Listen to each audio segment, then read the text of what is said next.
Oi gente, aqui é o Neto, esse aqui é o canal Mil Páginas, e hoje vem aquele momento delicioso do ano, que é comentar sobre as melhores leituras do ano anterior, leituras que eu mais gostei. Não vou falar que são as melhores, porque tem um universo de livros aí no mundo, mas são as leituras que eu mais gostei, seja de livros, mangás ou quadrinhos que eu fiz em 2019. E pra começar, eu já vou pegar uma leitura que eu fiz logo no começo do ano de 2019. Foi uma leitura super positiva, super gostosa e que eu já tava mesmo me propondo a fazer porque eu queria sair um pouco da literatura americana e europeia. Então, um dos melhores livros do ano pra mim foi Fique Comigo, da Adebayo. Tem todo o fator regional, que ele se passa na Nigéria. Então tem esse fator regional e cultural muito presente. A história é uma história, se você parar pra pensar, é uma história até que simples, né? É um casal que tá passando por dificuldades da esposa engravidar, mas todo esse caldeirão de novas coisas que você é apresentado aqui, os tipos de relação, como é a presença da família nesse tipo de cultura, ou que meios essa família busca para que a esposa engravide, sejam eles superstições, sejam eles religiosos, né? Então tem todas essas questões bastante típicas da localidade, então ele já dá um ar completamente diferente para uma obra que, em teoria, a gente já conhece muito bem. É a história de um casal que está passando por um problema matrimonial e que a gente sabe como isso vai acabar, né? A gente sabe o que vai acontecer com eles. Então tem essa questão bastante curiosa de que todas as coisas diferentes que são apresentadas em Fique Comigo, e a Yobami é muito boa na escrita dela, é que pro personagem extremamente natural que ele tá fazendo, então, por exemplo, a protagonista, ela vai, vou dar um exemplo, ela sobe num morro, né, numa montanha, para ver uma espécie de xamã que permita ela engravidar. Então isso é extremamente natural dentro do livro, é extremamente natural para aqueles personagens, mas para você, leitor, que não tem essa vivência, é uma coisa completamente nova e excitante de se ler. Então, sinceramente, Fique Comigo, da Yobami Adebayo, é incrível, é singelo e é muito diferente de muitas coisas que vocês vão experimentar. A segunda leitura que eu gostei bastante foi o Estrelas Além do Tempo, da Margot Lee, que eu falei durante esse livro o ano inteiro no canal, que é exatamente a história das mulheres computadores da NASA, né? O modo como elas revolucionaram a indústria aeroespacial, o modo como o impulso em que essas mulheres tiveram na carreira mudou toda a sociedade em volta delas, né? Naquela localidade, e eram mulheres, além do fato de ser mulheres, o que já é bem difícil, eram mulheres negras, né? Então eram núcleos de mulheres negras que faziam um trabalho matemático extremamente complexo, porque, como acontecia, né? Os físicos e os engenheiros na NASA propunham, mas quem fazia os cálculos realmente, uma vez que não tinha computadores, eram essas mulheres, e como a profissão delas foi mudando com o passar do tempo, e elas, enquanto comunidade, né, enquanto uma comunidade de mulheres negras, se ajudavam para que, mesmo com essas mudanças, elas continuassem tendo emprego. Então é uma leitura muito forte, muito bonita, assim, a história delas é impressionante. É uma leitura que, se você não gosta de não ficção, você pode ler com tranquilidade, porque a Margot Lee, ela explica de uma maneira bem didática fatores sociais, culturais. Ela começa a história de pontos diferentes para cada uma das mulheres que ela está tratando. Então tem essa coisa bem didática, mas ao mesmo tempo bem divertida de você acompanhar o que houve naquela época e como essas mulheres conseguiram mudar a história do mundo como a gente conhece. E outra leitura surpreendente e cativante foi A Parábola do Semeador, da Octavia Butler. Bom, eu já sou extremamente fã do trabalho da Octavia. Basicamente, tudo que eu pego dela para ler, eu fico fascinado e acho maravilhoso. Ela não é uma distopia por si só, mas ela é a falência da sociedade humana enquanto sociedade capitalista. Então a gente está num futuro, vamos supor, 30 anos no futuro, e o que acontece?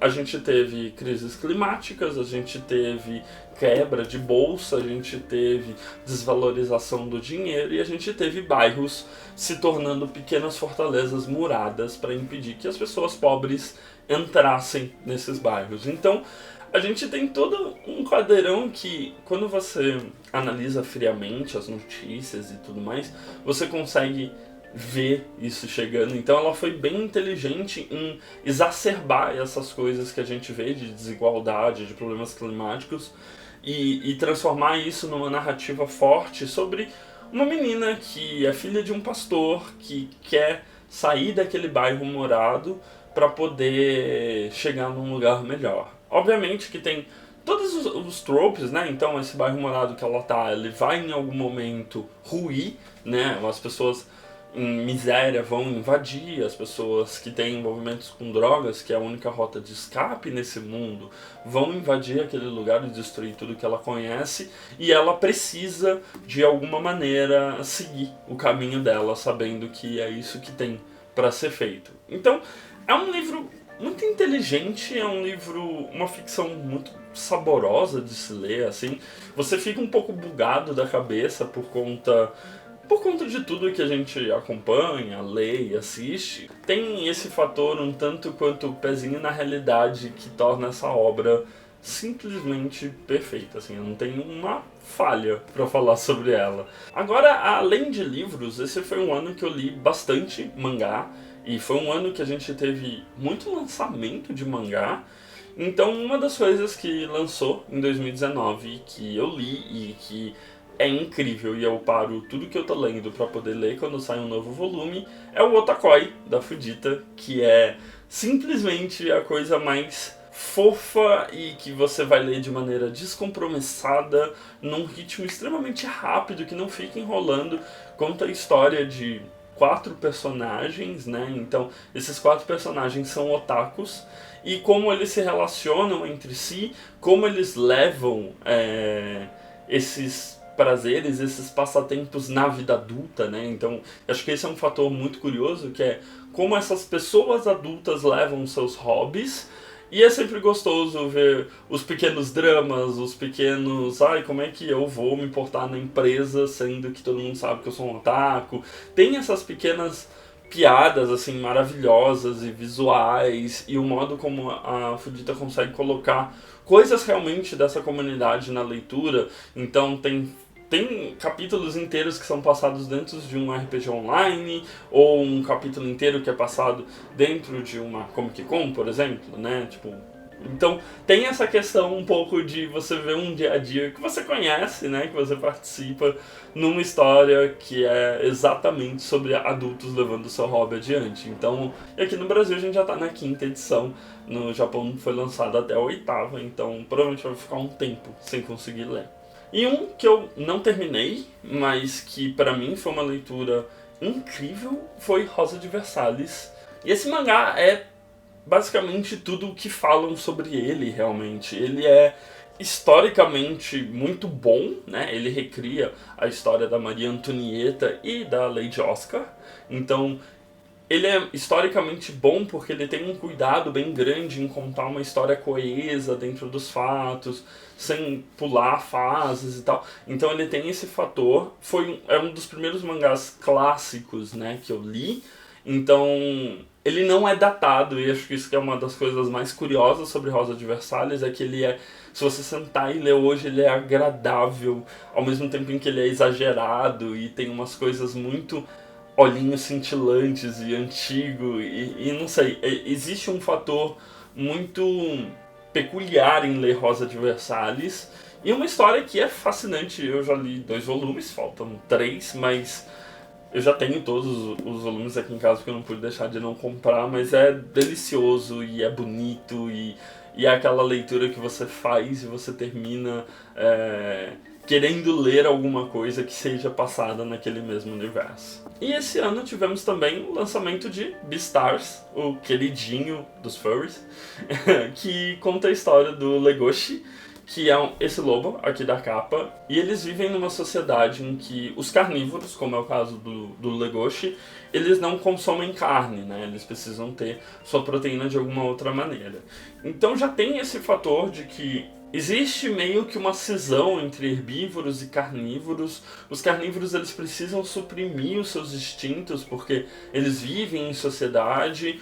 O Legoshi é um personagem muito gostável porque ao mesmo tempo em que ele tem essa coisa meio de lobo assassino e tudo mais, ele também é gentil e dócil e todas as pessoas meio que gostam dele porque ele é silencioso. Então tem essa dicotomia entre uma criatura extremamente feroz e com presas e garras que podem te estraçalhar seu corpo e que tá vivendo uma vida normal, né? O fato dele se passar numa escola eu acho que é um plus. Então, para o Itagaki ela foi bem inteligente, porque é uma vida de colegial, então tem clube de teatro, clube de agricultura, tem vários clubes no colégio que os animais meio que se encaminham conforme as suas aptidões. E os personagens são extremamente ambíguos, né? Você consegue gostar deles, ao mesmo tempo que você consegue ver as falhas deles, então é bem gostoso ler um mangá que ele foge daquele clichê de genérico, de luta e tal, e ele realmente apresenta questões e situações novas de uma maneira única e com um traço muito bonito. E para finalizar, dentre todos os HQs que eu li no decorrer do ano, eu gostei muito da saga do Império Secreto, que ocorreu na Marvel. Eu li ela esse ano, tem vídeo aqui no canal, que basicamente foi a saga em que a Marvel transformou toda a história do Capitão América para que, na verdade, ele fosse um agente da Hydra. Então tem esse fator muito curioso de pegar um personagem muito clássico e subverter a história dele, que me fascinou bastante. E tem também todas as questões de quadrinho, porque quando a Marvel lança uma super saga, ela lança a saga num quadrinho separado, né? Então tem Império Secreto do 0 ao 6, por exemplo, mas isso respinga em todos os outros quadrinhos. Então tem os quadrinhos, por exemplo, do Sam, né? O Falcão, em que ele começa a questionar o papel dele como Capitão América, se ele merece esse título, ou mostrar como alguns personagens vão tentar destruir os campos de concentração que são feitos para os inumanos, como é o caso dos Campeões. Tem a Viúva Negra pensando qual é a melhor tática, se é um assassinato, se é a espionagem, e como a recepção do povo americano a um governo nazista, né, um governo da Hydra, essa recepção extremamente positiva por causa da xenofobia tão intrínseca àquela cultura, né? Então, a Marvel foi muito corajosa, ela recebeu muito backslash por causa dessa transformação do Capitão América, mas foi uma coisa bem um frescor para os quadrinhos, sabe? Trouxe temáticas novas, trouxe conversas novas.